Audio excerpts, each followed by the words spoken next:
ഈശോയിൽ എത്രയും സ്നേഹിക്കപ്പെട്ടവരെ, ഇന്ന് ഉദ്ധിതനായ കർത്താവിൻ്റെ തിരുനാൾ നാം ആഘോഷിച്ചിരിക്കുകയാണല്ലോ. കർത്താവിൻ്റെ സമാധാനം, ഉദ്ധിതനായവൻ്റെ സമാധാനം നമ്മുടെ ഹൃദയങ്ങളെ ഭരിക്കട്ടെ. സ്നേഹമുള്ളവരെ, കർത്താവ് നമ്മളോട് പറഞ്ഞിട്ടുണ്ട്, ദാനം ചെയ്ത താൻ പ്രത്യക്ഷപ്പെട്ടവർക്കെല്ലാം അവിടുന്ന് സമാധാനം ആശംസിച്ചുകൊണ്ടാണ് പറഞ്ഞത്. പിന്നെ ശിഷ്യന്മാർക്കൊരു കൽപ്പനയും കൊടുത്തു, എൻ്റെ സമാധാനം നിങ്ങൾക്ക് ഞാൻ തരുന്നു, ലോകം തരുന്നത് പോലെയല്ല ഞാൻ തരുന്ന സമാധാനം എന്ന് ഈശോ പറഞ്ഞിട്ടുണ്ടായിരുന്നു. കൊളോസോസ് 3:15, ക്രിസ്തുവിൻ്റെ സമാധാനം നിങ്ങളുടെ ഹൃദയങ്ങളെ ഭരിക്കട്ടെ. ഈ സമാധാനത്തിലേക്കാണല്ലോ നിങ്ങൾ ഏക ശരീരമായി വിളിക്കപ്പെട്ടത്. ആകയാൽ കൃതജ്ഞതാ നിർഭരരായിരിക്കുവാൻ പൗലോസ്ലീഹ നമ്മോട് ഉദ്ബോധിപ്പിക്കുകയാണ്. അതുകൊണ്ട് ദൈവത്തിൻ്റെ സമാധാനം നമ്മുടെ ഹൃദയങ്ങളെ ഭരിക്കണം. എങ്കിൽ മാത്രമേ നമുക്ക് ഈ ലോകത്തിൽ നമ്മൾ ഫേസ് ചെയ്യുന്ന ഏത് വ്യക്തിയിലേക്കും, ഏത് സ്ഥാപനത്തിലേക്കാണെങ്കിലും, ഏത് വസ്തുവിലേക്കാണേലും നമ്മുടെ സമാധാനം കടന്നു ചെന്നാലേ അത് സ്വർഗീയമാകുള്ളൂ. ഇല്ലെങ്കിൽ നമ്മൾ അസമാധാനം പകർന്നു കൊടുത്താൽ അത് ഒരിക്കലും സ്വർഗീയമാകില്ല. അതിൻ്റെ അഭിഷേകം നഷ്ടപ്പെട്ടതിരിക്കും. കാരണം നമുക്ക് അഭിഷേകം ഉണ്ടാകണമെങ്കിൽ ക്രിസ്തുവിൻ്റെ സമാധാനം നമ്മുടെ ഹൃദയങ്ങളെ ഭരിക്കണം. സ്നേഹമുള്ളവരെ, ഇന്ന് പ്രഭാതത്തിലെ തന്നെ ഞാൻ ഈ ദിവസങ്ങളിൽ ക്രിസ്തുവിൻ്റെ പീഡാസഹനങ്ങളിലൂടെ ധ്യാനത്തിലൂടെ കടന്നു പോവുകയാണ്. അപ്പം അതിന് പങ്കുചേരാനൊക്കെ കർത്താവ് എനിക്ക് ഒത്തിരി അനുവദിച്ച് ഈ 12 ദിവസങ്ങളിൽ. ഈ 12 ദിവസം മുമ്പ് നിങ്ങളോട് ഞാൻ പറഞ്ഞിരുന്നു, നമുക്ക് ഈ 12 ദിവസം ക്രിസ്തുവിൻ്റെ പീഡാസഹനത്തോട് ചേർന്ന് സൈലൻ്റായിട്ട് അവിടുത്തെ അനുഗമിക്കാമെന്ന്.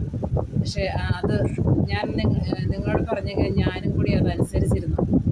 ആ ഒരു സൈലൻ്റായിട്ട് ഞാൻ പൊയ്ക്കൊണ്ടിരുന്നു. പക്ഷേ ഇന്ന് അതെല്ലാം കഴിഞ്ഞ് ഇന്ന് ഉദ്ധിതനായ കർത്താവിൻ്റെ ആനന്ദവും സമാധാനവും ഒത്തിരി അനുഭവിക്കാനായിട്ട് വന്നു. പക്ഷേ എൻ്റെ ദൗത്യത്തിൽ വന്നപ്പോഴത്തേക്കും എൻ്റെ മുമ്പിൽ വന്നവരോട് പെട്ടെന്ന് ഞാൻ എൻ്റെ സമാധാനമല്ല അവർക്ക് കൊടുത്തത്. അന്നത്തേക്ക് എനിക്ക് പെട്ടെന്ന് എൻ്റെ ഈശോ എൻ്റെ മനസ്സിൽ പറഞ്ഞു തന്നു, നിൻ്റെ മനസ്സ്, നിൻ്റെ ചിന്ത, നിൻ്റെ സംസാരം ടേൺ ചെയ്തു തന്നു. അതുകൊണ്ട് യു ടേൺ അതർ സൈഡ്. അതുകൊണ്ട് കർത്താവ്, ഞാനപ്പം തന്നെ എൻ്റെ മനസ്സിൽ കർത്താവ് പറഞ്ഞു തരുന്നത് മനസ്സിലാക്കി, എന്നിലെ ആ വ്യത്യാസം ഞാൻ മനസ്സിലാക്കി തിരുത്തി. ക്രിസ്തുവിൻ്റെ പിന്നീട് വന്നവരെല്ലാം ക്രിസ്തുവിൻ്റെ സമാധാനം എൻ്റെ കൂടെ ജോലി ചെയ്യുന്ന പ്രിയപ്പെട്ട കൊച്ചുമക്കൾക്കും അവർക്ക് ഞാൻ ഒരു വചനമൊക്കെ പറഞ്ഞു കൊടുത്ത്, ഈ വചനമൊക്കെ 3 പ്രാവശ്യം ഏറ്റുചൊല്ലിച്ച് അങ്ങയുടെ ക്രിസ്തുവിൻ്റെ സമാധാനം അവർക്ക് പകർന്നു കൊടുത്തു. സ്നേഹമുള്ളവരെ, ഞാൻ എൻ്റെ അനുഭവം ചെറിയൊരു അനുഭവമാണെങ്കിലും അത് പറഞ്ഞെങ്കിലും നമ്മൾ ഓരോരിലും നമ്മളൊന്ന് കണ്ണു തുറന്ന് ഒന്ന് ചിന്തിച്ച് പുറകോട്ട് നോക്കിയാൽ നമുക്ക് മനസ്സിലാകും നമ്മുടെ ഹൃദയത്തിൽ യഥാർത്ഥമായ സമാധാനം നമ്മൾ അനുഭവിക്കുന്നുണ്ടോ എന്ന്. ക്രിസ്തുവിൻ്റെ സമാധാനം അനുഭവിച്ചില്ലെങ്കിൽ നമ്മുടെ വാക്കുകളും നോട്ടവും കേൾവികളും ചെയ്തികളും എല്ലാം മറ്റു തരത്തിലേക്ക് പോകും. അതുകൊണ്ട് നമ്മളെപ്പോഴും ക്രൂശനായ ക്രിസ്തുവിൻ്റെ സമാധാനം നമ്മുടെ ഹൃദയങ്ങളെ ഭരിക്കുമ്പോഴും നമ്മുടെ കൂടെ വരുന്ന വാക്കുകൾ എല്ലാം, നമ്മുടെ നോട്ടമെല്ലാം ആ സമാധാനത്തിൽ ഉതിർന്നതായിരിക്കും. അതുകൊണ്ട് മറ്റുള്ളവരത് സ്നേഹത്തോടെ അനുഭവിക്കും. അതുകൊണ്ട് സ്നേഹമുള്ളവരെ, നമുക്ക് ദൈവത്തിൻ്റെ സമാധാനം ഇന്നേ ദിവസം ഇന്നു മുതൽ ഈ ഉത്ഥാനോത്സവം അല്ലേ, ഉത്ഥാനം ചെയ്ത കർത്താവിൻ്റെ ആ ദിവസം മുതൽ ഇനിയുള്ള ദിവസങ്ങൾ ഉദ്ധിതനായ കർത്താവിൻ്റെ സമാധാനം അനുഭവിക്കാനായിട്ട് നമുക്ക് സാധിക്കട്ടെ.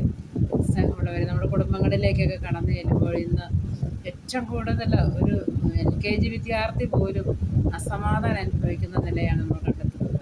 അതുകൊണ്ട് നമുക്ക് ഏത് കുടുംബത്തിൽ ചെന്നാലും കലഹവും അസമാധാനം, അസംതൃപ്തിയും അതിൻ്റെ വാക്കുകളും ചെയ്തികളും പരസ്പരമുള്ള വാഗ്വാദങ്ങളും ഒക്കെ നടന്നുകൊണ്ടിരിക്കുന്ന കാലമാണ്.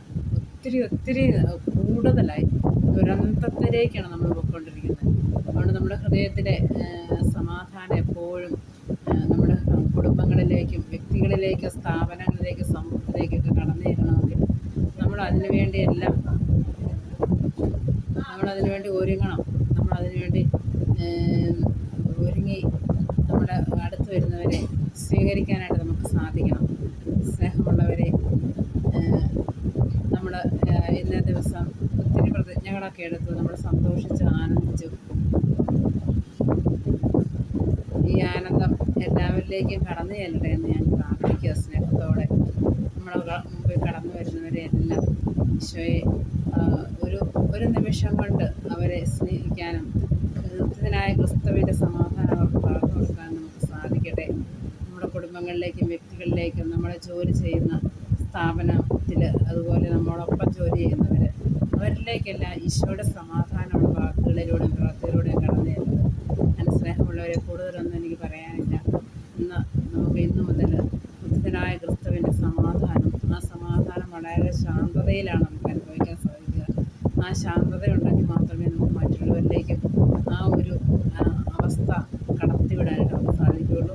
ഇത്രയും പറഞ്ഞുകൊണ്ട് എല്ലാവർക്കും ഒരിക്കൽ കൂടി ഈസ്റ്ററിൻ്റെ എല്ലാ അനുഗ്രഹാശംസകളും നേർന്നുകൊണ്ട് ഞാൻ നന്ദി പറയുന്നു.